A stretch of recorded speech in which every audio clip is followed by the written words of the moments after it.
آپ ہادیہ ای میگزین مضمون کی آڈیو ریڈ آؤٹ سماعت کر رہے ہیں۔ سامعین السلام علیکم ورحمۃ اللہ وبرکاتہ۔ میں ادیبہ مسکان ہادیہ کے شمارہ مارچ 2023 کے مضمون کی آڈیو پروگرام میں آپ کا استقبال کرتی ہوں۔ آئیے ہم اس کا آغاز ہادیہ کے زمرہ اولاد کا مستقبل آپ کے ہاتھ سے کرتے ہیں، جس کا عنوان ہے نوعمر بچوں کے ساتھ والدین کا رویہ، اور اس کی رائٹر ڈاکٹر خان مبشرہ فردوس ہیں۔ ٹین ایج یعنی وہ عمر جسے لڑکپن، نوعمری یا عنفوان شباب بھی کہا جاتا ہے۔ اس عمر میں بچوں کے مسائل بچپن اور بالغی میچورٹی کے بعد کی عمر سے بالکل مختلف ہوتے ہیں۔ بچے بچپن سے بلوغت کی طرف سفر کرتے ہوئے کئی مسائل سے گزر رہے ہوتے ہیں۔ انہیں والدین کی جانب سے خصوصی توجہ اور سپورٹ کی ضرورت ہوتی ہے۔ خود بچوں کے لیے بھی یہ مراحل ان کے خواہ کو کمزور کر دیتے ہیں، کیونکہ وہ مختلف جسمانی تبدیلیوں، نفسیاتی الجھنوں، جذباتی و سماجی رویوں کو سمجھنے میں دشواری محسوس کرتے ہیں۔ اس دوران والدین اور بچوں کے درمیان کے تعلقات کمزور ہو جاتے ہیں، بات بات پر الجھنے لگتے ہیں۔ اپنی الجھن اور جذباتیت کو برداشت کرنا بچوں کے لیے بھی مشکل ہوتا ہے۔ ان کے اس تکلیف دہ وقت کو والدین اپنی جانب سے آسان بنا سکتے ہیں۔ والدین کو اپنے بچوں کی اس عمر کی عمومی مسائل کو جاننا چاہیے تاکہ وہ اپنا رویہ ترتیب دے سکیں۔ ابتدائی بلوغت کے مسائل سے کیسے نمٹا جائے، اس پر لکھتے ہوئے doctor Theodore Kramer Saint Louis Missouri کے ایک بورڈ سے تصدیق شدہ ماہر اطفال کہتے ہیں، بہت سے عوامل ہیں جو نوعمروں کو متاثر کرتے ہیں، بشمول جسمانی، جذباتی، علمی اور سماجی تبدیلیاں جو بلوغت کے دوران ہوتی ہیں۔ جسمانی تبدیلیاں اکثر تجسس اور اضطراب کا باعث بنتی ہیں اور خود اعتمادی کو متاثر کرتی ہیں۔ سماجی عوامل ان کی آزادی کی جستجو میں اضافہ کرتے ہیں۔ دماغ کے فرنٹل لاب میں تبدیلیاں نوجوانی کی زیادہ تجریدی سوچ اور پیچیدہ فیصلوں کا سبب بنتی ہیں۔ بلوغت کے دوران ہارمونل تبدیلیوں کی وجہ سے نوجوان اکثر جذباتی ہوتے ہیں۔ بچوں کا یہ دورانیہ بچوں اور والدین دونوں کے لیے آسان نہیں ہوتا۔ اس عمر کے مسائل سے نمٹنے کا طریقہ یہی ہے کہ والدین بچوں کے اس عمر کے مسائل کو سمجھیں اور بہت صبر کے ساتھ اس عمر کے نکلنے کا انتظار کریں۔ اگر والدین بچوں کی نوعمری کے اس دورانیے سے پہلے بچے کے ارتقاء کو جان لیں تو وہ بہتر طریقے سے ان کی رہنمائی کر سکتے ہیں۔ ہارمونز کی سطح کی تبدیلی کی وجہ سے جسمانی تبدیلیاں ہوتی ہیں۔ بچے اسے سمجھ نہیں پاتے اور الجھن محسوس کرتے ہیں۔ ایسی حالت میں وہ اپنے ہم جماعت اور ہم عمر بچوں کی صحبت میں یا تو احساس کمتری کے شکار ہوتے ہیں یا احساس برتری کے۔ اس دور میں جسمانی تبدیلیاں بہت تیزی کے ساتھ ہر دو صنف میں ہوتی ہیں۔ لڑکوں کو بات بے بات غصہ آتا ہے۔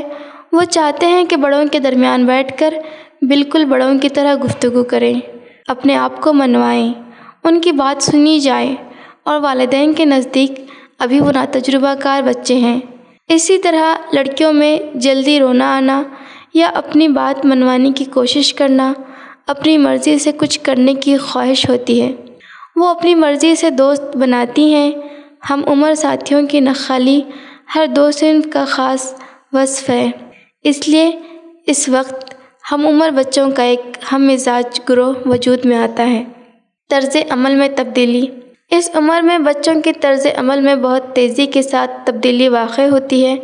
والدین ان کے بدلتے رویے کو دیکھ کر یہ سمجھنے لگتے ہیں کہ بچہ وقت کے ساتھ بگڑ رہا ہے، یا یہ محسوس کرتے ہیں کہ بچے کی صحبت اچھی نہیں ہے۔ اس تبدیلی کو وہ صحبت کا اثر کہتے لگتے ہیں۔ اس حوالے سے مصنفہ شوبھا بھاگوت، جو بچوں کے نفسیات کی ماہر ہیں، لکھتی ہیں کہ طالب علمی کے دور میں کالج کی ایک لڑکی سے میری دوستی ہو گئی۔ اس لڑکی کے متعلق لوگوں کے خیالات اور تاثرات کچھ اچھے نہیں تھے۔ میری والدہ کی سہیلیاں انہیں کہا کرتی تھی کہ تم اپنی بیٹی کو سنبھالو، اس لڑکی سے دوستی ختم کرنے کے لیے کہو، وہ بھی غلط راہ روی کا شکار ہو جائے گی۔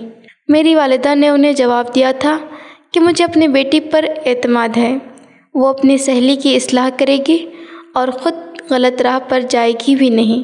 یعنی کہ انجانے میں ہی انہوں نے مجھ پر اپنی خود اعتمادی جتا کر ایک ذمہ داری سونپ دی تھی۔ نوعمری میں بچوں کے طرز عمل اور رویے کی تبدیلی کو قبول کرتے ہوئے والدین کو چاہیے کہ وہ اپنے بچوں کو قبول کریں اور ان کو احساس دلائیں کہ وہ انہیں ایک ذمہ دار انسان سمجھتے ہیں۔ بچوں کو یہ احساس رہنا چاہیے کہ ان کے والدین کی نگاہ میں ان کی بڑی قدر ہے۔ یہی احساس بچے کو اپنی الجھنوں کے اس دور میں مددگار بنتا ہے۔ نشہ کی عادت۔ ماہرین کا کہنا ہے کہ CDC کے مطابق الکحل، چرس، تمباکو، سگریٹ عام طور پر نوعمروں کے ذریعے استعمال ہونے والے مادے ہیں۔ یہ عادتیں بھی اپنے ساتھیوں کی ناخوالی میں اختیار کی جاتی ہیں، یا ہلکی پھلکی الجھن کو بھی وہ مینیج کرنا نہیں سیکھ پاتے اور فرار کی راہ اختیار کرتے ہوئے سگریٹ پینے کو ترجیح دیتے ہیں۔ نوعمروں کی ان عادات کی سب سے بڑی وجہ ذہنی دباؤ ہے۔ والدین کی ذمہ داری ہے کہ وہ اپنے بچوں کی صحبتوں پر توجہ دیں، ان بچوں کی بدلتی عادات پر توجہ دیں۔ اکثر والدین بچوں کا ویڈیو گیم کھیلتے گھنٹوں گزارنا بہت نارمل سمجھتے ہیں، جبکہ ایک جگہ بیٹھنے اور فزیکل کام کم کرنے سے ذہنی دباؤ بڑھتا ہے۔ رفتہ رفتہ یہ دباؤ بچے کو اینگزائٹی اور مایوسی کا شکار بناتا ہے۔ والدین کی پہلی کوشش یہ ہو کہ بچے پر غیر محسوس طریقے سے نظر رکھیں، اس خیال سے کہ آیا بچے کو آپ کی ضرورت تو نہیں ہے۔ اگر بچہ اس عمر میں منشیات کا عادی ہو چکا ہے تو اسے مار کر تنبیہ کی بجائے کوشش کی جائے کہ اسے کسی ڈاکٹر یا نشہ مکتی کیندر کے مدد سے اس عادت سے باز رکھا جائے۔ یاد رکھیں، بچے کے کسی بھی کمزوری پر اس کی تذلیل کرنا یا اس کے ساتھ سخت رویہ روا رکھنا مسئلے کا حل نہیں ہے۔ اس کی عادت چھڑوانے کی خاطر خواہ کوشش بھی ہو اور اس کو آپ اعتماد بھی بخشیں، وہ عادت چھوڑ دے تو اس کے عزت نفس کا احترام اتنا ہو کہ اسے غلط عادت کا کبھی تانا نہ دیا جائے۔ نفسیاتی مسائل۔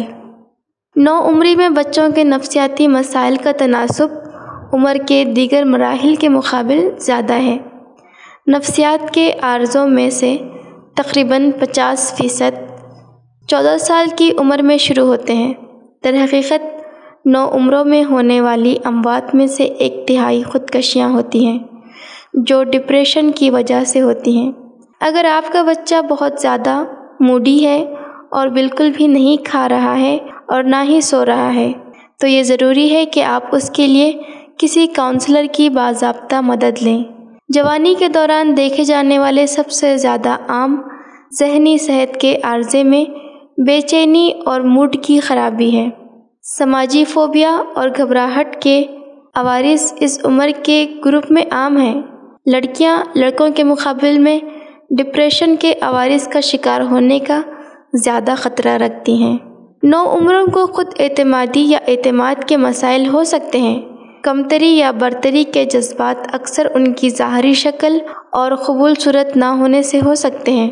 لوگوں کی توجہ ملنے سے برتری کا شکار ہونا اور لوگوں کے نظر انداز اور قابل اعتنا نہ جاننے سے کمتری کا شکار ہونا نوعمری کے عام مسائل ہیں۔ جلد کی رنگت، خوبصورتی اور شخصیت کا تاثر یہ ظاہری طور پر اعتماد کو متاثر کر سکتے ہیں۔ ڈپریشن یہ نوجوانی سے منسلک عام نفسیاتی مسائل میں سے ایک ہے۔ والدین اس سلسلے میں اپنے بچوں کے اعتماد کو بڑھانے والے عوامل پر غور کریں۔ رہنمائی میں اپنی بیٹی کے ساتھ یا بیٹے کے ساتھ وقت گزاریں، انہیں بتائیں کہ آپ میں ذہانت ہے، آپ حاضر جواب اور صاف گو ہیں، آپ کی سچ بولنے کی عادت آپ کو پسند ہے، فلاں نے آپ کی خوبیوں کا ذکر کیا، آپ کے ذمہ دارانہ رویے کی ٹیچر نے تعریف کی ہے، آپ کے والد نے آپ سے متعلق کہا کہ ان کے دوست آپ کی شرافت کی تعریف کر رہے تھے، آپ احترام سے پیش آتے ہیں، یہ خوشگوار جملے ان کی سماعت میں دیر تک انہیں لطف دیتے ہیں۔ باہر کے ماحول میں موجود ان کی بے وقتی زائل ہونے لگتی ہے۔ دوسروں کے ذریعے کسے گئے فقرے ان کی توجہ ظاہر شکل و صورت، خط کاٹ اور رنگ سے ہٹا کر باطنی خوبیوں پر مرکوز کرواتے ہیں، جن سے مخالف کی طرف جھکاؤ بھی بہت فطری ہے۔ جس طرح بچے کو بھوک لگے تو چھوٹا بچہ کھانے کی چیز میں منہ ڈالتا ہے، کبھی کبھی اپنے کھلونے بھی منہ میں ڈال لیتا ہے۔ ماں اسے رفتہ رفتہ کھانے کے مینجمنٹ سکھاتی ہیں، بیٹا یہ نہیں کھاتے، ہاتھ دھوتے ہیں، بسم اللہ پڑھتے ہیں۔ بھوک ایک جبلت ہے۔ اس طرح نوعمری میں جنس جذبات اور صنف مخالف کی جانب کشش بھی جبلت سے تعبیر ہے۔ اسلامی روح سے اس کی مینجمنٹ سکھانے کا سلسلہ 7 سال کی عمر سے بہن بھائی کے بستر الگ کر کے احترام پیدا کرنے کے وقت سے شروع ہو جاتی ہے۔ وقت پر نہ سکھائیں تو رفتہ رفتہ بچے کے ذہن سے جنس مخالف سے فری ہونے کی قباحت چلی جاتی ہے۔ 7 سال کی عمر سے احترام سکھانا لازم ہے۔ جیسے والدین بچیوں کو اسکارف پہناتے ہیں، ویسے ہی لڑکوں کو بھی سکھائیں کہ بیٹا احترام ملحوظ رکھیں، کسی خاتون کو نہ تاکیں، نگاہیں نیچی رکھیں۔ اسی طرح نوعمر اگر ماحول کی وجہ سے متاثر ہو بھی جائیں تو ان کے ساتھ سخت رویہ نہ رکھیں۔ 16 سال کی اسکول جانے والی ایک کم عمر بچی نے کاؤنسلنگ کے دوران بتایا کہ میرا گناہ ایسا ہے کہ سن کر آپ مجھ سے نفرت کریں گے۔ اسے جواب دیا کہ ایسا بالکل نہیں ہوگا، ابھی بتائے بغیر ہی مجھے آپ پر بہت سارا دلار آ رہا ہے۔ بتاؤں کیوں؟ اس لیے کہ آپ میں گناہ کا احساس زندہ ہے، آپ اس سے نکلنے کے لیے یہاں آئی ہیں۔ آپ کو گناہ پر انسانوں کی نفرت کا احساس ہے۔ سوشل بائیکاٹ کا مطلب آپ سمجھتی ہیں؟ والدین کی شرمندگی کا احساس آپ کو رلا رہا ہے۔ یہ زندہ ضمیری کی علامت ہے اور آپ شرمندہ بھی ہیں۔ محبت کرنے کے لیے اتنا کافی ہے۔ اس کی آنکھوں میں چمک آ گئی۔ وہ نفرتیں جھیل جھیل کر خودکشی کا ارادہ بنا چکی تھی۔ وہ بولتی چلی گئی، یہ بات جاننے کے بعد میں آپ سے اور زیادہ قریب ہو گئی ہوں۔ جانتی ہو کیوں؟ اس لیے کہ آپ چھوٹے بچے کو بہت کم عمری میں سکھا دیتے ہیں کہ بیٹا یہ آگ ہے، اس سے ہاتھ جل جاتا ہے، گرم ہے، اسے نہ چھونا۔ سارے بچے بڑوں کی مان لیتے ہیں۔ گرم استری یا گرم برتن یا چمکتے ہوئے آگ کے شعلے کو نہیں چھوتے، لیکن کچھ بچے گرم کا تجربہ کرتے ہیں، ہاتھ جل جائے تو چیختے ہیں، رونے لگتے ہیں۔ کیا ہم اس کے ہاتھ جل جانے کے بعد اس سے دور بھاگتے ہیں یا اس کے علاج کے لیے نزدیک آتے ہیں؟ ہم مرہم لگاتے ہیں، پھر تاکید کر کے سمجھاتے ہیں کہ بیٹا کہا تھا نا ہاتھ جل جاتا ہے، آئندہ ہماری بات سنو گے، ٹھیک؟ ماحول کی بے راہ روی نے ٹین ایج بچوں کو اس دہلیز پر پہنچا دیا کہ وہ کسی کمزور لمحے کا شکار ہو گئے یا کوئی غلط قدم اٹھا لیا تو جان لیجئے کہ ہم انہیں آگ سے بچنے کی تاکید ویسے نہیں کی جیسی کرنی چاہیے تھی۔ ہم بحیثیت والدین انہیں اس کی تپش کا احساس دلانے میں کہیں نہ کہیں ناکام رہے ہیں۔ ان کیس بہت سمجھانے کے بعد بھی وہ لوٹ آئیں تو وہ نفرت کے سوشل بائیکاٹ کے مستحق نہیں ہیں۔ ان پر والدین کا ظلم، رشتہ داروں کا سوشل بائیکاٹ تربیت کا حصہ نہیں ہے۔ بات بات پر والدین کے طنز و تشنیع کے تیر ان کی ذہنی حالت کو بری طرح متاثر کرتے ہیں۔ والدین سماج کی عزت کو خدا سمجھنے لگیں تو حقیقی خدا کے خوف کے بجائے سماج میں سر اٹھانے کا خوف دلاتے ہیں۔ غلطی کرنے کے بعد والدین تھکے ہارے، شرمندہ سماج کے سامنے ناک کٹ جانے پر جسمانی سزا دیتے ہیں۔ بچوں پر کیے گئے احسانات گنوانے لگتے ہیں۔ انہیں اللہ سے توبہ کرنا سکھائیے۔ بچپن سے کبائر اور کبائر کا ارتکاب نہ کرنے کی تلقین بچپن میں ٹین ایج سے پہلے ہی کروائیے۔ انہیں بتائیے کہ بیٹا آگ سے ہاتھ جل جائے تو تکلیف تو ہوتی ہی ہے، ساتھ ہی ساتھ ساری زندگی جلد کا داغ نہیں جاتا، حسن ختم ہو جاتا ہے۔ ماحول سے بچانے میں پہلے حساسیت کی کمی والدین میں پائی جاتی ہے۔ پابندی لگانے سے بچے پابند نہیں ہوتے۔ بعض سرپرست فخریہ بتاتے ہیں کہ ہم نے بچوں پر پابندی لگائی ہے، آزادی نہیں دی۔ نہیں بھائی، آزادی دیجیے، لیکن آپ کی زبان پر ہر لمحہ گفتگو جاری رہے کہ یہ کبیرہ گناہ ہے، بیٹا کسی کی طرف آنکھ اٹھا کر نہ دیکھیں، کسی اجنبی کے ساتھ چیٹنگ نہ کریں، ان سے کہیں کہ ہر جگہ اللہ موجود ہوتا ہے، وہ جس سے روکے رک جانا اور نہ رکنے والوں کو وہ دیکھ رہا ہے۔ اصول بنائیں کہ گھر کی ہر چیز ملے گی، لیکن اللہ کی حدود کو توڑنے پر کوئی کمپرومائز نہیں۔ تب بھی خطا ہو جائے تو والدین کی جانب نفرت نہیں ہونی چاہیے، یہ اسلام کا مطمع نظر نہیں ہے۔ راہ راست پر آنے کی رمق بھی باقی ہو تو اسلام اسے گلے لگانے کا حکم دیتا ہے۔ اس پہلو پر والدین کو سوچنا چاہیے کہ ان کی برائی ہمارے اپنے رویے کی سبب ہے۔ ایسے بچوں کو ہینڈل کرنے کے لیے کاؤنسلر کی مدد لینی چاہیے۔ ہادیہ مضمون کی آڈیو سماعت کرنے کے لیے شکریہ۔